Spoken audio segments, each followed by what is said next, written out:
BIGPOPPA, no info for the DEA. Federal agents mad because I'm flagrant. Tap my cell and my phone in the basement.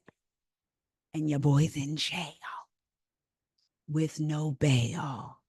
Hey, y'all, welcome back to another What Else Is Going On, aka We Go podcast video. I'm your girl, Taria. We are getting into the things. So, all over the news from last night on, what we talking about?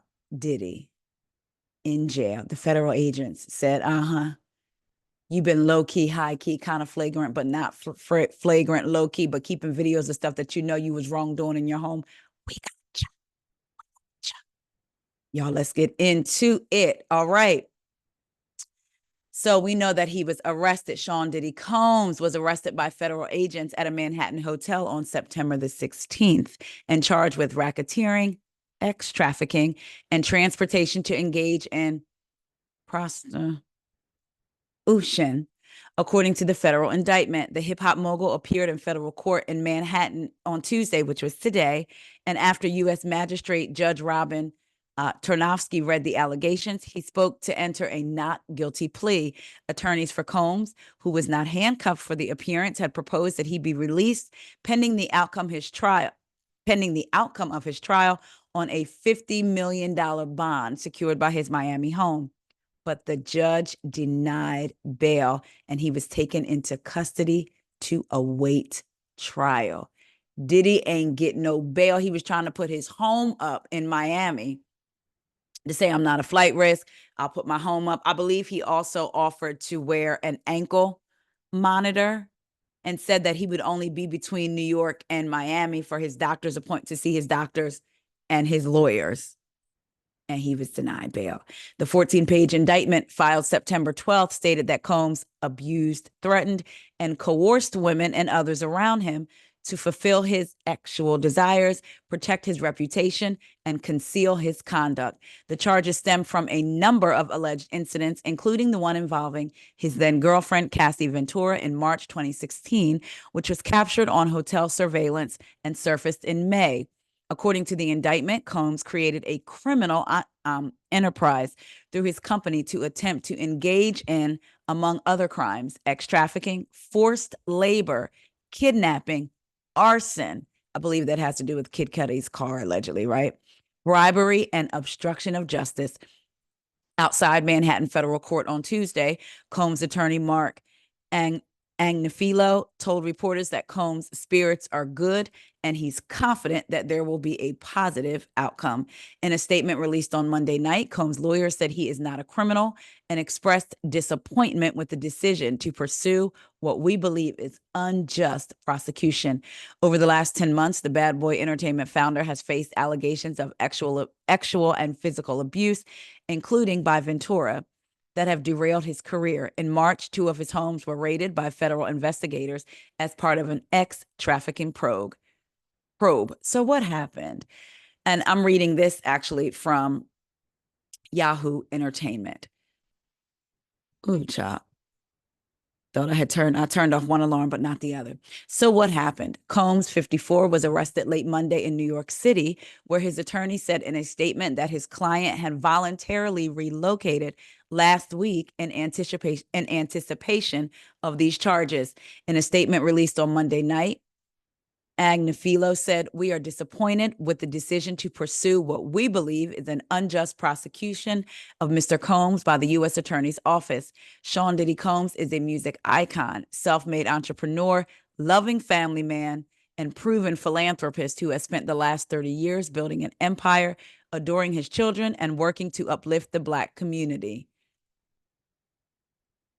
He is an imperfect person, but he is not a criminal." To his credit, Mr. Combs has been nothing but cooperative with his investigation, and he voluntarily relocated to New York last week in anticipation of these charges, his lawyer continued. "Please reserve your judgment until you have all the facts. These are the acts of an innocent man with nothing to hide, and he looks forward to clearing his name in court." TMZ obtained video of Combs reportedly speaking to fans approximately 30 minutes before being arrested at the Park Hyatt Hotel. Earlier in the day, he and his son, Christian King Combs, took photos with fans while walking around the city. Now, I did see the photo of him, his son, someone else, I think, and his twins outside. So it says, what are the allegations? For much of last year, Combs has faced numerous allegations and lawsuits. November 16th, singer Cassie, who dated Combs off and on from 2007 to 2018, sued him for RA abuse and X trafficking. They settled the lawsuit the next day, with Combs not admitting to any wrongdoing. November 23rd, Joy Dickerson Neal filed a lawsuit accusing Combs of drugging and R-ing her in New York City in 1991 when she was a college student. The same day, Lisa Gardner sued Combs, alleging that he and R&B singer-songwriter Aaron Hall took turns R-ing her and a friend after they met at a 1990 event at the New York office of MCA Records when she was 16. December 6th, a fourth civil lawsuit was filed by a Jane Doe against Combs, alleging that she was trafficked and gang-ard in a bathroom at Combs' studio at age 17. Combs spoke out, issuing a denial of all the allegations, saying he watched people try to assassinate my character, destroy my reputation and my legacy, but enough is enough.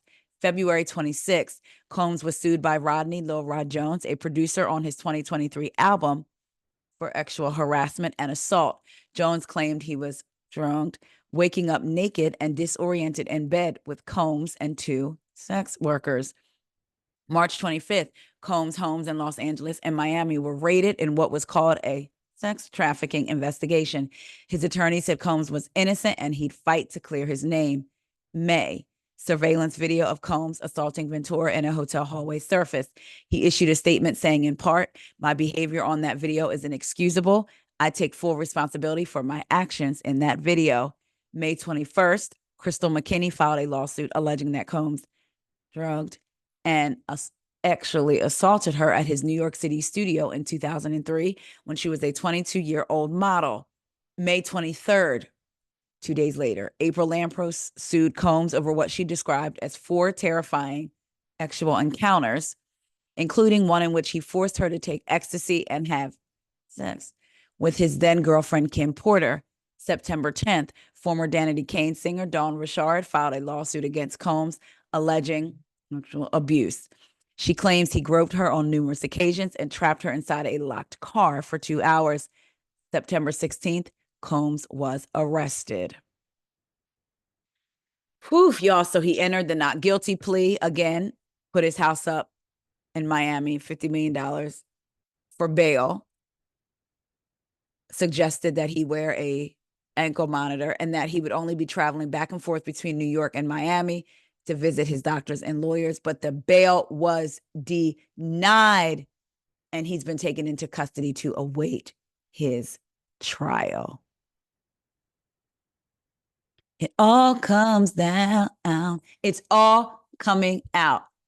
Cat Williams said it's all coming out in 2024. It's all coming out. I hope that he gets everything he deserves. And although this won't ease, this won't take away from what he allegedly did to his victims. I hope them seeing justice being served will comfort them a little with what they probably still struggle with all these years later, clearly. So, and I believe what they have, don't they have like a 90% successful rate, the prosecution or what have you, the New York district or something like that? Because is this the same district that got Jen Shah? Wasn't she in the New York district or what have you? Either way, he's in custody. A couple other stories I wanted to talk to y'all about. Evie, how we do it? Evie, did y'all watch that show? I love that show. I'm 5'5" and a quarter. And one of my favorite lines is 5'5", thick in the thighs. Every thug's dream wife, see the love in their eyes. I always knew she was talking about me. Anyway, according to the Jasmine brand, Eve says Jay-Z warned her not to get her hopes up following the release of her debut album. Grammy-winning rapper Eve is opening up about the experiences she faced at the start of her career. While there were very few female rappers making a name for themselves in the late 90s compared to now, Eve was one artist to break down barriers and bring something new to the rap industry.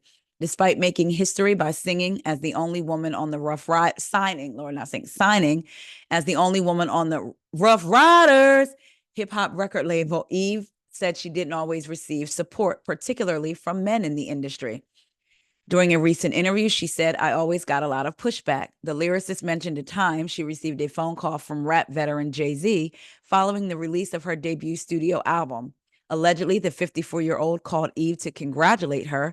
However, he also warned her not to get her hopes up because female rappers don't really do that well. The multi-platinum selling musician also shared that an executive told her she should give up and get pregnant, while others were openly rude in meetings. The audacity that these men had. Now I have age and experience on my side. Nobody's coming at me like that. Her debut album, Let There Be Eve, Rough Riders, First Lady, 1999, reportedly sold over 2 million copies and was certified double platinum by the Recording Industry Association of America. Eve became the third female hip hop artist to have her album peak at #1 on the Billboard 200. She later released her second studio album, Scorpion, in 2001. The second single, Let Me Blow Your Mind, featuring Gwen Stefani, peaked at #2 on the Billboard Hot 100 and #1 on the U.S. mainstream Top 40 chart.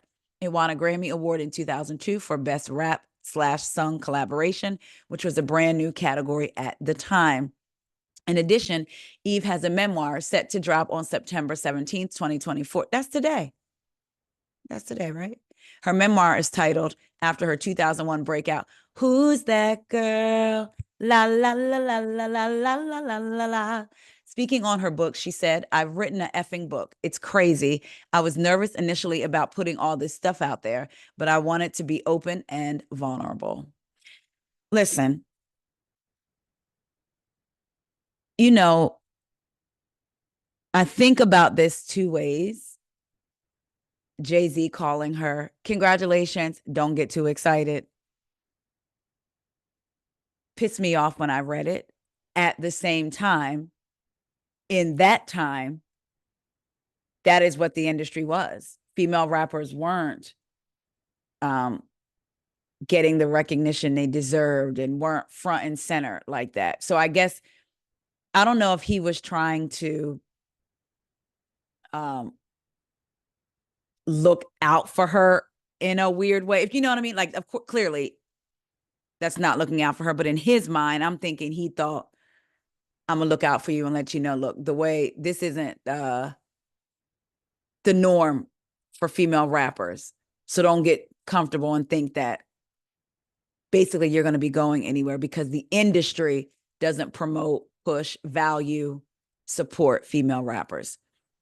That would never fly today, ever, because they would be called out immediately. And I get her position in that, feeling like, wow, you know what I mean? She couldn't even celebrate her moment.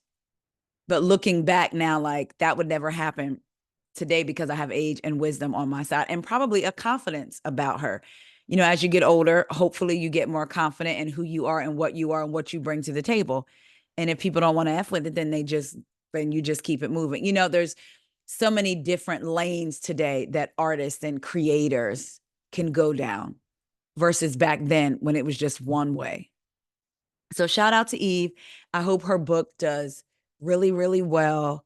Love Eve. Eve is over there. Is she in Paris? Where's she at with her man Maximilian? With all the millions in that baby? Y'all think, is she gonna drop another album, or is she just living her life like it's golden, like a housewife over there? I don't know. Anyway, I hope her book sells millions and millions of copies. So shout out to Eve. Another story that I wanted to talk to y'all about, involving what else has been talked about, the Super Bowl. This is according to the Jasmine brand. Also, Super Bowl halftime show producer Jesse Collins praises Lil Wayne, but says Jay-Z made the right pick with Kendrick Lamar. Let's get into it. Another important party has entered the chat surrounding the Super Bowl halftime show. Jesse Collins and his production company, Jesse Collins Entertainment, are ready to bring Kendrick Lamar's 2025 Super Bowl halftime performance to life. On Tuesday, September 17th, Jesse Collins and Kendrick Lamar's team will meet up. So they met today for the first time in New Orleans to get the ball rolling on the highly anticipated event. As reported, some were upset when news broke regarding the upcoming halftime show because Lil Wayne, who is from New Orleans, was not selected to perform. The Love Me rapper even spoke out about how he was hurt by the entire thing. Jesse Collins addressed those disappointed with Variety and said, "We love Wayne. There's always Vegas odds on who's going to get to perform it. But I think we're going to do an amazing show with Kendrick. And I think everybody's going to love the halftime show. I know Kendrick is going to work exceptionally hard to deliver an amazing show. It's a decision that Jay makes." Now, I know when I talked about Kendrick before, when it was first announced, I said that I guess Jay makes the recommendations and it goes before a board because that's what I had read. But now you have the producer, the halftime show producer, coming out saying it's a decision that Jay makes. Since we've been on board with that show, he's made it every year and it's been amazing. He always picked right. Jay-Z has caught a lot of flack, most notably from Nicki Minaj over Lil Wayne not being selected to take the stage at Super Bowl. There have been conflicting reports over who gets the final say in choosing the performer, with some claiming Jay-Z does because of his partnership with the NFL. In 2019, the mogul, alongside Roc Nation, inked a deal with the league to become its live music entertainment strategist. However, other reports claim Jay-Z offers the hosting city options, but the city ultimately makes the final selection. Collins' recent interview has only seemed to fuel those who believe Jay-Z has a vendetta against Lil Wayne and those close to him. Thoughts? Look, shout out to Kendrick Lamar. I hope he gives an amazing, phenomenal show. I have no doubt that it will be. I'm excited for him to get this chance. Nicki needs to maybe take a nap and have a snack. I mean, the way she went calling Jay-Z a house nigga and all this other stuff, saying it without saying his name. And like, I get it. They're disappointed. I 1000% get that. If it was somebody that I loved and somebody who I felt like looked out for me and who deserved it, I would feel that same way too. But this is just so unnecessary. And I was going to say it kind of takes away from Kendrick's moment because I said that in my last video, like let him have his moment. But at the end of the day, he got the gig. And so he's going to have his moment on that stage during the Super Bowl, February of 2025. So shout out again to Kendrick Lamar and his team, to the producer, the halftime show producer, Jesse Collins, for coming out and speaking on this. So y'all let me know what y'all think. Does this change your thoughts? Knowing, because again, it was back and forth, like, oh, Jay-Z presents options and then the board or whoever picks. But now the producer has come out and said, no, Jay-Z makes the final selection. So does that change how y'all feel about Kendrick Lamar performing? Do you agree with Nicki saying that Jay-Z has a vendetta against Lil Wayne? Didn't Jay-Z pay Lil Wayne's taxes, clear them up for him a while ago or something like that? Either way, y'all let me know if that's changed y'all's opinion. Y'all let me know what y'all think about Eve and some of the things she had to say about coming up as a female artist in the 90s. Are y'all going to buy her book and read her book? And if she came out with another album, would y'all be interested? And what do y'all think about Diddy, y'all? He is currently behind the bars. I seen memes about someone said, or not memes, but I seen a comment. Someone said they can't wait to hear the music that's going to come from R. Kelly and Diddy. What jail is R. Kelly in? They're going to be in two different jails, right? Well, I get, where he's waiting right now as opposed to where he may end up. Diddy ain't got no bail and he's sitting in jail. All right. I love y'all so much. I will talk to y'all later. See ya.